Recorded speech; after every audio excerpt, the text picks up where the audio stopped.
Bismillahirrahmanirrahim. Assalamualaikum warahmatullahi wabarakatuh. Baiklah, di sini pada video kali ini saya akan membahas tentang adab sebuah niat. Kita sebagai seorang muslim pasti selalu ada niat dalam melakukan suatu kegiatan, khususnya pada sebuah amalan, kebaikan atau amal solih yang kita kerjakan. Niat ini sangat penting keberadaannya dalam sebuah amalan karena dengannya itu bisa menjadi ukuran pada suatu amalan. Apakah itu kuat atau lemahnya sebuah amalan, atau bahkan sah atau rusaknya sebuah amalan. Dan semua itu tergantung pada niatnya.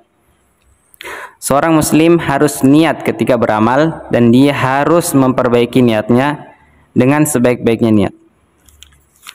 Dalilnya dalam Quran surat Al-Bayyinah ayat 5 dan Quran surat Az-Zumar ayat 11. Wa ma umiru illa liya'budullaha mukhlishina lahud-din hunafa. Padahal mereka tidak disuruh kecuali supaya menyembah Allah Subhanahu wa taala dengan memurnikan ketaatan kepadanya dalam menjalankan agama yang lurus. Juga disebutkan dalam Quran surat Az-Zumar, "Qul inni amirtu an a'budallaha mukhlishan lahud-din." Katakanlah, sesungguhnya aku diperintahkan supaya menyembah Allah Subhanahu wa taala dengan memurnikan ketaatan kepadanya dalam menjalankan agama. Maksud dari kedua ayat ini, jamaah sekalian, adalah penegasan agar kita meluruskan niat dalam beribadah maupun beramal soleh. Juga disebutkan dalam hadis Nabi Shallallahu alaihi wasallam yang diriwayatkan oleh Umar bin Khattab radhiyallahu anhu, "Innamal a'malu binniyat wa innama likulli imri'im ma nawa." Sesungguhnya amal perbuatan tergantung pada niat, dan sesungguhnya setiap orang memperoleh apa yang dia niatkan itu. Maksud dari hadis ini adalah bahwa sesungguhnya amal itu berlandaskan kepada niat. Kalau niat kita yang lurus hanya semata-mata mencari ridha Allah Subhanahu wa taala, maka insyaallah niat itu akan mendapatkannya pahala yang baik.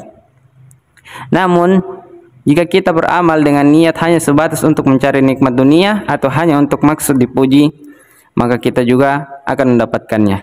Namun, itu tidaklah sejalan pada konsep niat yang sebenarnya. Karena itu dapat merusak sebuah amalan yang kita kerjakan.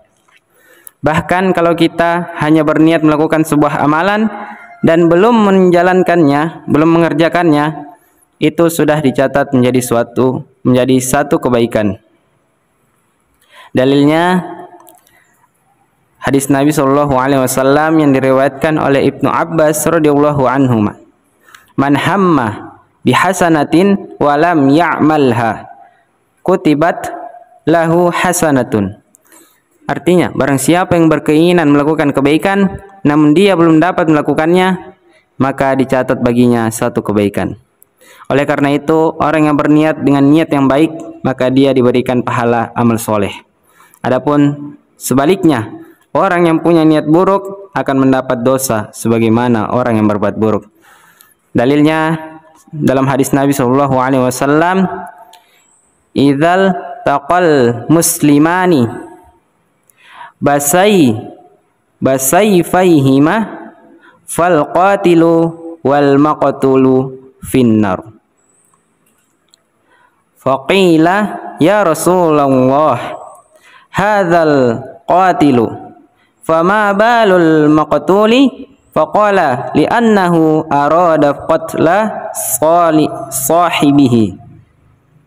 Artinya, jika dua orang muslim saling bunuh dengan kedua pedangnya, maka kedua-duanya masuk neraka. Lalu ditanyakan kepada Rasulullah SAW, "Wahai Rasulullah, orang yang membunuh sudah jelas, maka bagaimana yang dibunuh?" Maka beliau menjawab, "Dia juga berkeinginan membunuh temannya." Dari hadis ini kita dapat mengetahui bahwa hanya dengan sebuah niat yang buruk itu sudah dapat membuat kita terhitung melakukan amal keburukan. Jadi dapat disimpulkan bahwa niat adalah ruh dari sebuah amalan. Ini menjadi tiang untuk amalan kita, karena setiap amal perbuatan kita Apabila ia baik, maka insya Allah amalan kita menjadi baik. Namun, apabila amalan kita buruk, maka itu merupakan bentuk dari sebuah niat yang buruk. Jangan lupa untuk selalu introspeksi diri dan muhasabah diri agar kita selalu berada pada niat yang lurus dan terhindar dari niat yang mencelakakan. Wallahu a'lamu bissawab. Assalamualaikum warahmatullahi wabarakatuh.